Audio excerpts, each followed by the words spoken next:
Welcome back to Morning Politics. My name is KC, and with me I have Keon and Alex. Today's episode will be about environmental issues, specifically the Dakota Access Pipeline, and what to do about all these issues. For those of you who don't know, the Dakota Access Pipeline is an oil well and distributor within the United States. Basically, it is the government's way to try to be more independent in the oil market. This planned pipeline spans from Illinois to North Dakota. This is an important topic to cover. Absolutely. This project is costing us $3.8 billion, and it covers over 1,100 miles. It also has potential to transport 470,000 barrels of oil every day. Quite a lot of money for the companies. But what about the water? This pipeline will run right through Lake Oahe, the main source of the Standing Rock Sioux Reservation. If an accident were to occur, such as a leak or blow section, thousands of people's water source would become contaminated and cause life-threatened harm. Just look at this clip of protesters denying the necessity of this combination.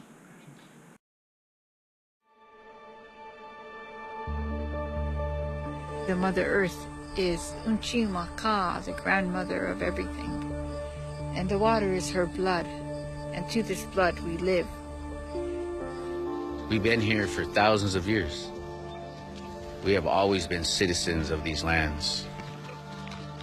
But whenever there's a resource that needs to be exploited, our lands just kept getting taken. We didn't have say. And that has been inflicted on our people for over 200 years.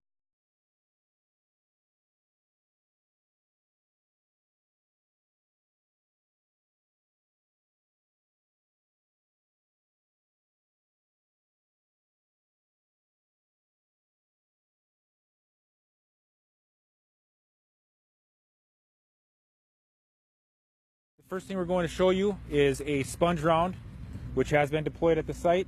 And this is designed to directly impact a person's lower extremities on their body and attempt to gain some pain compliance.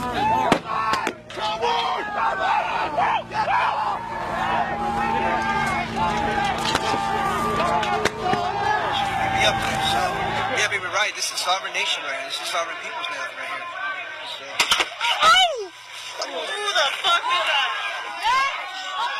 The second round we're going to look at today is what the social media and a lot of individuals down here are commonly referring to as tear gas. However, the actual name for it is CS gas.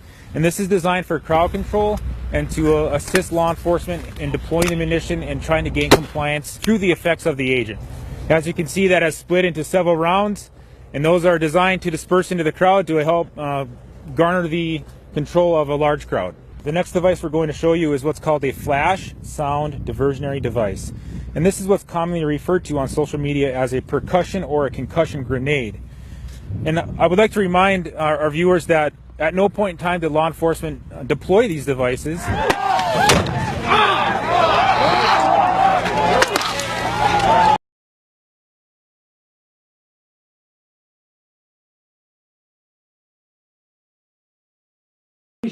A leakage could pose a very serious threat to not only people, but also wildlife that inhabits the region around North Dakota. I've noticed that the situation is almost a modern Western expansion. Native Americans getting their lines encroached upon seems to be a recurring event throughout the history of our country. Technically, pipeline never enters the reservation. However, what are the economic benefits of environmental awareness? Each year, an increasing amount of car brands are producing hybrids and electric cars, lowering the demand for gasoline. How useful will this pipeline be if technology continues to advance at the rate it has already? This is true. The value of this pipeline will diminish as time goes on. Maybe someday to the point where it can be removed. Some peace of mind would be restored to the tribe that way. This is very typical of American culture. It seems these big corporations always care more about short and mid-term profits over protection of the environment and natural resources. Lake Oahe runs off into the Missouri River. Do the risks really outweigh the reward? America's rivers have been a dumping ground for pollution since the start of the Industrial Revolution. It has gotten much better though, but it still reflects the old values of American business and their disregard for the environmental issues, especially their factories. Many would dump their waste directly into the rivers, and kind of out of sight, out of mind. type of situation about the rolling pollution. Not to mention the countless number of sea creatures affected by the oil spills and plastic waste dumped into the bodies of water. A recent example of that would be the BP oil spill of 2010, when 4.9 billion barrels of oil was released in the Gulf of Mexico. In the end, it was the companies who did the most damage to oceanic life. Another example would be the River Thames, which was considered biologically dead for 50 years, starting in 1830 and ending in 1880. This took place around the beginning of the Industrial Age. Eventually, they had to set up treatment plant facilities to clean the water, and tens of thousands died from drinking contaminated water. This could end up being us very serious if we do not find a way to stop this infection. I completely agree with both of those statements. It seems to me that companies are the ones that present the most viable threat to our environment and our economy. But what about other types of pollution? Are the big name companies to blame for air pollution as well, or is the primary assailant none other than the common citizen? Using motorized transportation to get places, in America, especially on the coast, giant smog clouds can be seen hovering over cities like New York and Los Angeles. This begs the question, who contributed most to this? I would say that it's more of an everyday citizen's crisis. I mean, emissions from hundreds of thousands of cars in a condensed, heavily populated area can really add up over the years. Carbon dioxide builds up, and companies aren't helping in this department either. However, they are not the primary contributor to this type of pollution. It used to be a lot worse. Cars used to get around 8 miles to the gallon. They used to have lead in their gas too. And there was no such thing as a carbon emission test. Cars have come a long way towards being more economically eco-friendly. Every car manufacturer has an eco-friendly engine in a car nowadays. So now at least we are taking a step towards a brighter future.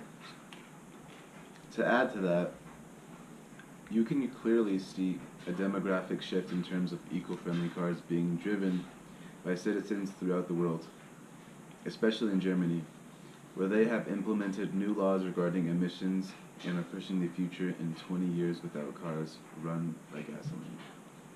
If America can push this type of agenda, maybe we will be able to cut air pollution to a quarter of what it is today.